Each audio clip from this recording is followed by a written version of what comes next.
Assalamualaikum warahmatullahi wabarakatuh. Terima Wah, kasih Kak Gani udah bersedia untuk diwawancara oleh saya. ya Kak Gani lagi sama-sama. sibuk nggak sekarang? Nggak sibuk kok. Oh iya, maaf ya Kak kalau mengganggu waktunya. Nggak Eh, apa-apa. sebelumnya ya, sebelumnya saya mau memperkenalkan diri dulu. Perkenalkan nama saya Silmi Rifa Awaliyatul Haq, mahasiswa UMY PBI angkatan tahun 2019.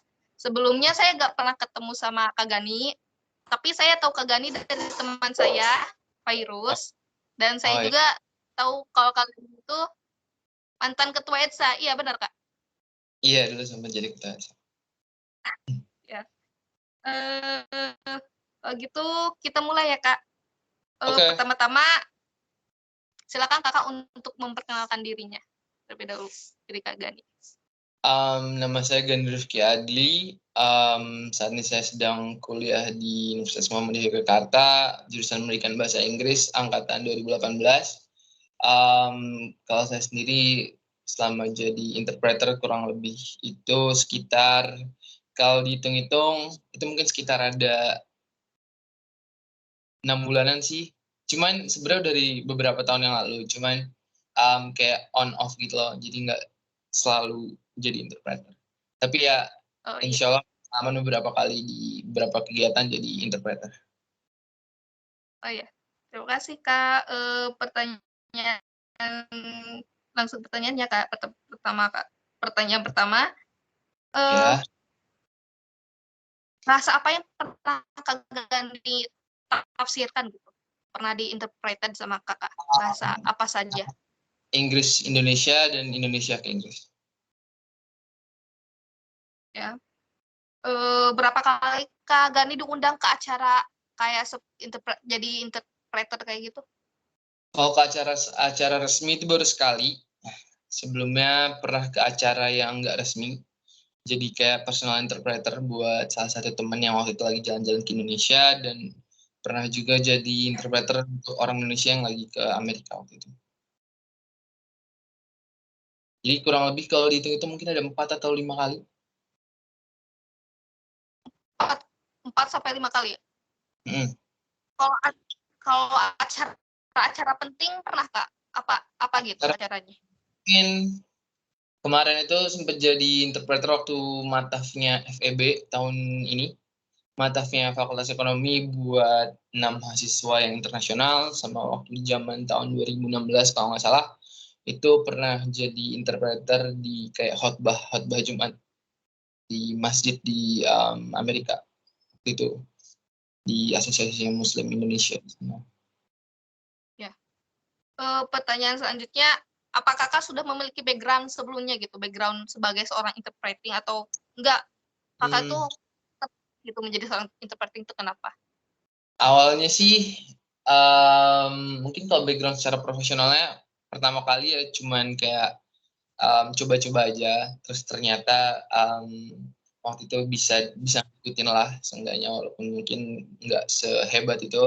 Cuman makin sini makin belajar, habis itu makin kayak ngerti lagi gimana cara interpreting yang betul. Habis itu lama-lama ya, sempet jadi kerjaan juga, sempet jadi sumber penghasilan, tapi ya walaupun nggak selama itu, tapi um, kalau background-nya sih nggak ada background interpreting. Ya. Eh, Berapa lama Kakak mempersiapkan diri gitu saat pas menjadi interpreter?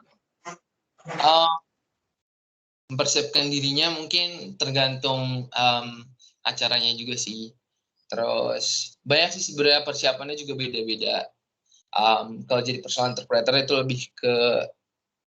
lebih ngertiin aja antara satu sama lain, sama apa orang yang kita interpretasiin sama kitanya, terus kayak lebih membaca situasi aja. Kalau untuk kayak jadi personal interpreter, itunya persiapannya nggak terlalu lama, cuman kayak gimana cara kita biar deket aja sama personalnya ini. Kalau untuk acara-acara yang penting kayak mataf dan khotbah itu mungkin sekitar 2-3 hari, karena harus banyak yang dicari tahu, kayak materinya tentang apa, habis itu Berarti kegiatannya Kakak bakal. jago. Jadi ya kalau yang Oke. acara-acaranya lumayan sih. Kedengeran nggak, Sil? Iya. Oh, Iya, kedengeran. Ya. Eh, next ya. Udah selesai, oke. Kak. Next question. Hmm?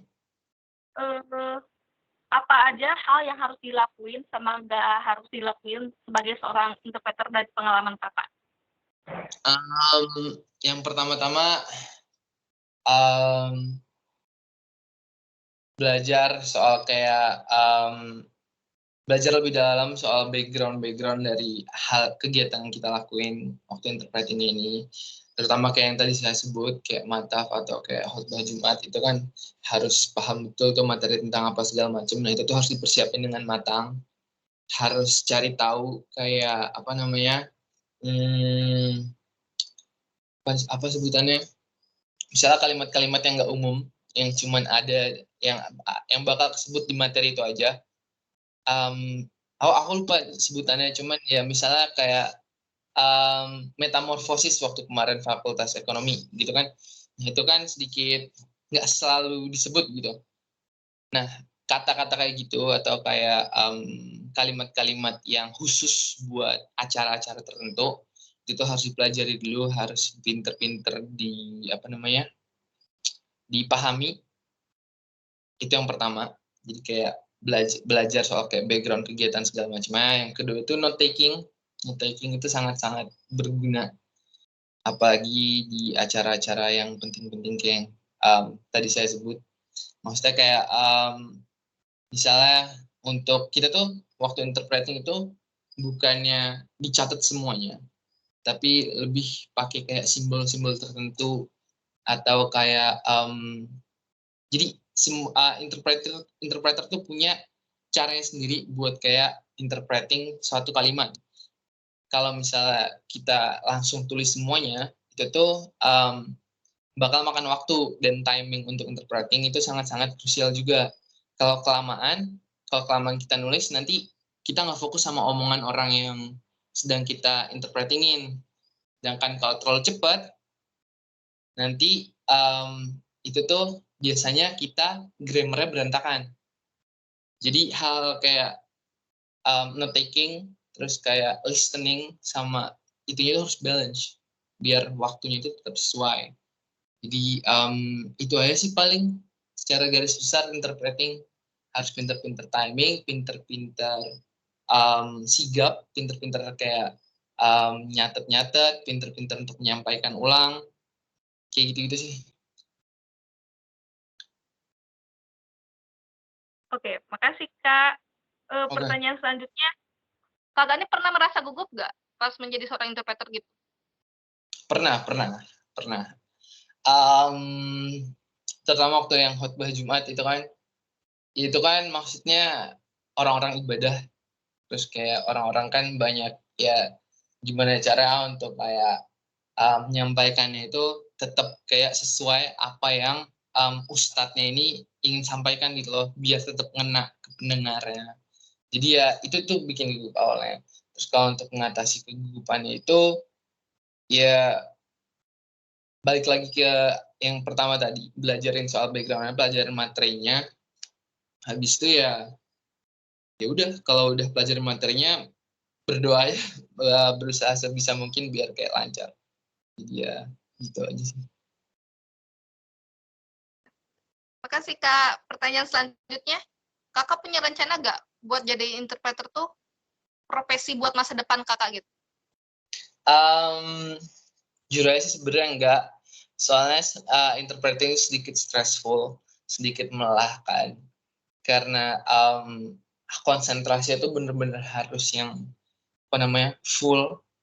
Kemarin waktu metamorfosisnya FEB itu dari pagi, dari sekitar jam 7 sampai jam 2 siang, itu tuh interpreting full nggak berhenti, dan itu tuh bener-bener melelahkan karena banyak hal yang harus kayak ditangkap terus dikeluarin lagi, dan itu tuh fokusnya tuh harus tinggi banget.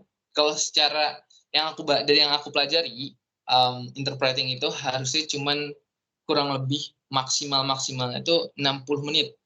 Lebih dari itu biasanya tukeran nih sama interpreter lain. apalagi untuk acara-acara penting kayak gitu. Jadi interpreting itu sebenarnya sangat-sangat bikin capek. Jadi kalau untuk aku sendiri sih belum ada rencana mau jadi profesi. Oke, makasih Kak. Jadi menurut Kakak itu jadi interpreter tuh menyenangkan atau enggak? Berarti? Biasa aja sih, nggak menyenangkan. Tapi ya nggak seneng, nggak jelek-jelek amat, jadi ya jalanin aja. Ya, makasih Kak. Terus ini yang terakhir, manfaat apa yang Kakak dapatkan pas mendapat pengalaman menjadi seorang interpreter? Apa?